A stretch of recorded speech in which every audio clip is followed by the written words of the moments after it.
Stories live, stories inspire, stories teach, provoke, and stay forever.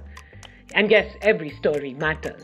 After 8 years of telling stories, it gives me great pleasure to launch Storied with an Extraordinary Man. I love this man, admire, respect, look up to, and so do you, and I'm sure so does everyone in this country and across the world. And especially in the last 2-3 years, I'm sure everyone in the startup, if you ask any startup and entrepreneur, who do they want as a partner, as an investor, then everyone would say one name, and that is Mr. Ratan Tata. He's a legend, he's an icon, he's a leader, he's an inspiration, he's a role model, everything combined in one. And today I will ask Mr. Tata questions which all of us as entrepreneurs, all of us as people, and all of us as professionals would love to know. We don't get this opportunity, but today we have. And I will ask Mr. Tata those questions. So join me as I talk to Mr. Tata. Very few people know that you were trained architect, and then you moved from being an architect, you moved to Jamshedpur, to Tata Steel. So you knew what it is to be at a certain place and then completely shift and start from scratch. Yeah. How did you deal with it, and what was the most important learning in a new setup to accelerate your own learning? It was completely different. I was working in Los Angeles in an architect's office, very happily located, and the change to being on the shop floor in Tata Steel was a change which, on the one hand, quite interesting because you were dealing in awe-inspiring surroundings, hot metal, big furnaces, and in close proximity to danger is, to a young person, quite exciting, but totally different. And so those 2 years were, on the one hand, very tough physically, but very different. And the only thing is you didn't know where you were going in terms of a career. You just didn't understand what was being planned for you. Yeah. Mm-hmm. So you got up in the morning, you did whatever you had to do, and that was it. Founders realize as they grow that it's very lonely, and things change, relationships, circumstances, everything changes. Did you ever experience loneliness? And Oh, yes. And how did you deal with it? I think when you're a founder or you're the chairman or the leader of a company, every tough decision is a lonely decision. Yes. And you're very lucky if you're surrounded by people who can provide you with the right type of mentoring and the right type of counseling that take you through that decision. Most of the time it's disagreement on what should be done. And to that extent, it's a lonely decision because you have to decide to go against your colleagues and do what you believe is right, or fall in line with what they say, which is often a difficult thing because you should be doing what you believe is right.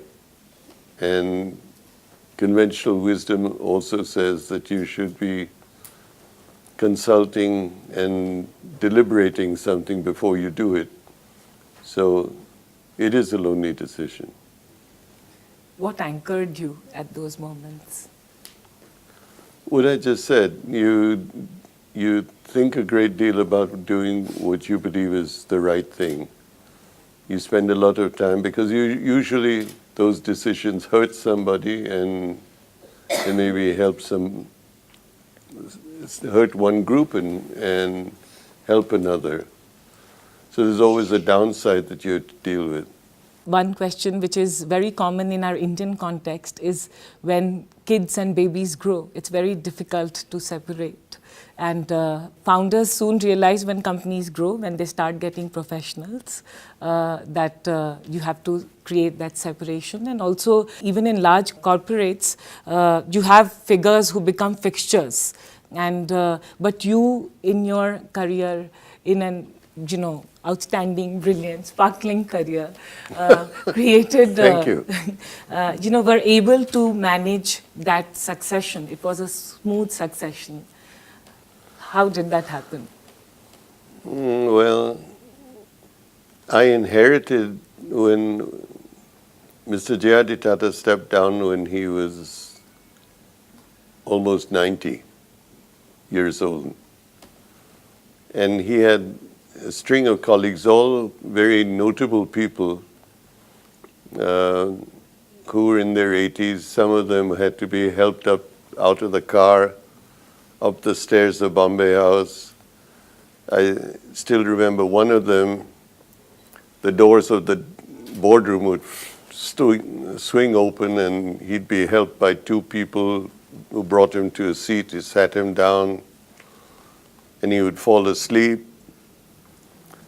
And so I had this board of directors that would come in, fall asleep, snore, and they would only seem to wake up whenever you wanted some change to be done. You needed the support, they would give you their opposition.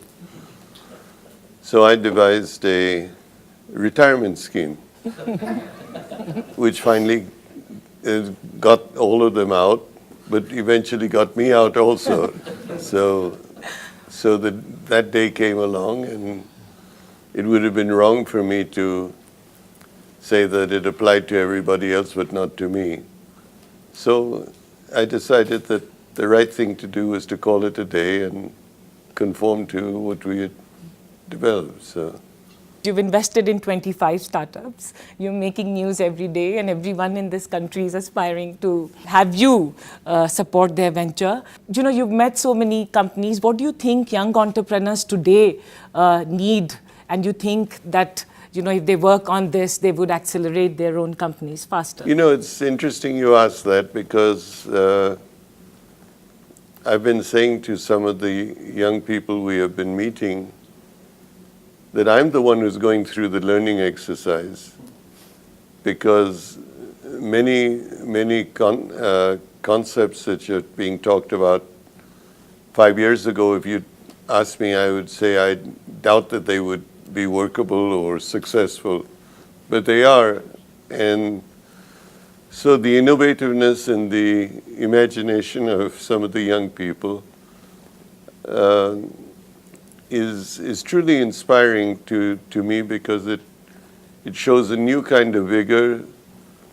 There's new technology which the digital world brings to the table, and the reach is very different from the brick and mortar. And so it's a totally new, exciting area.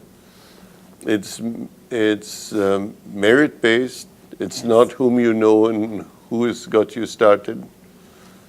So to me, it's a very refreshing part of a new India, which needs to be supported, and I'm learning. Thank you so much. Okay. Thanks a lot.